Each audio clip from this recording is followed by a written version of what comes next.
in tech. So what's in store for the new year? Let's bring in Ann Sonders now, Schwab's chief investment strategist. Good to see you. Welcome back. Thanks, Scott. Happy Thanksgiving. Yes, and the same to you. I'm sorry that I missed you as well at Impact, but yeah, ditto. Do it next year. That nasty COVID thing. Yeah, well, it's good to have you back. So thank you. Let me ask you this. I'm looking at the notes, and you say that it doesn't yet look like a durable new bull market. That says to me you're not a believer in what's happening in the market right now in terms of this rally, and why not? Well, first of all, as we know, this year has been dominated by the Magnificent Seven. So if you look under the surface, you look at equal weight, you look at the S&P 493, you look at small caps.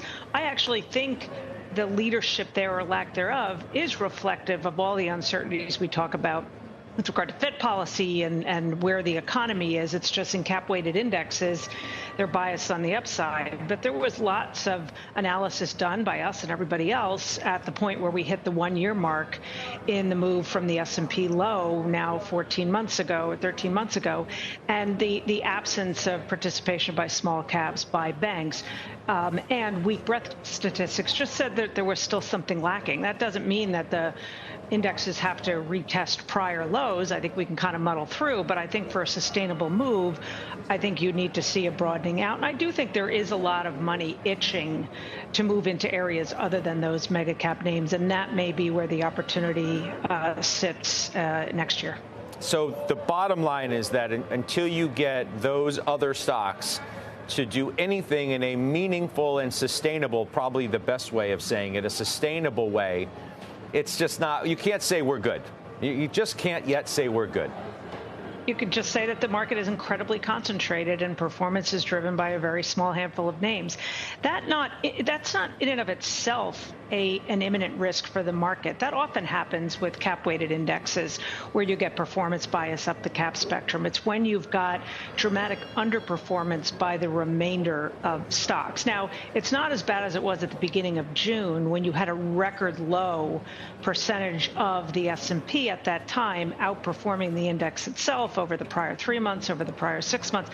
That's improved a little bit, but I think broader participation, more soldiers on the front line, so to speak, as unpopular maybe as battlefront analogies are, I think would be a sign of a more sustainable rally, especially if financials and banks in particular can start to play some catch up. What's the likelihood that we get that? We probably have to get past some of the near-term concerns with regard to some of the debt coming due as we roll into 2024, the constraints from a credit environment. I don't think we have anything resembling a 2008 scenario, but I think that's clearly one of the things holding banks back is even though we're not suffering from contagion associated with what happened back in March, though that was more idiosyncratic, but we still have in front of us the concerns within those same smaller and regional banks of deposit flight and exposure to kind of the weak links within commercial real estate. So we may need to have a little less opacity there to get a sense of whether what looks to be a pretty decent earnings trajectory for those stocks actually provides enough comfort to get more sustainable buying interest. You know, it's interesting. The Fed minutes today, there were no surprises. A lot of the similar language that we've been consistently hearing. They did say, though, to your point, that financial conditions have tightened significantly. Not that that's new, but that it's on their radar. Now, they obviously feel, I would assume, and we think that they can control the fallout, so to speak, from the fact that those conditions have tightened significantly, in their words. You're just not wholly convinced that there's still to be some level of fallout that's going to weigh on the market at some point. I think it's more, in terms of the commercial real estate exposure, I think it's more of a simmering problem over time as opposed to, a Lehman-esque moment in time. If you just look at how widely spread it is, the fact that the exposure is in the traditional banking system, but also the shadow banking system, and a graduation in terms of when the debt comes due. So I don't think it is a moment in time. But specific to the Fed, one thing we have to remember when looking at these particular Fed minutes is that was a discussion that happened before the fairly benign inflation report. I think since then, it very much cements the idea that the Fed is done in this cycle.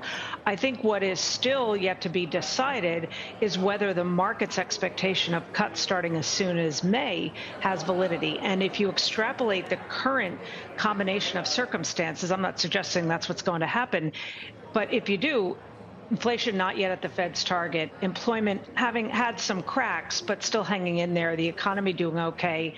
To me, that doesn't justify rate cuts, even though if inflation continues to come down, it means real rates go up, even without the Fed doing anything. I think that they at least subtly pushed back against that if you read into maybe the backstory of the minutes.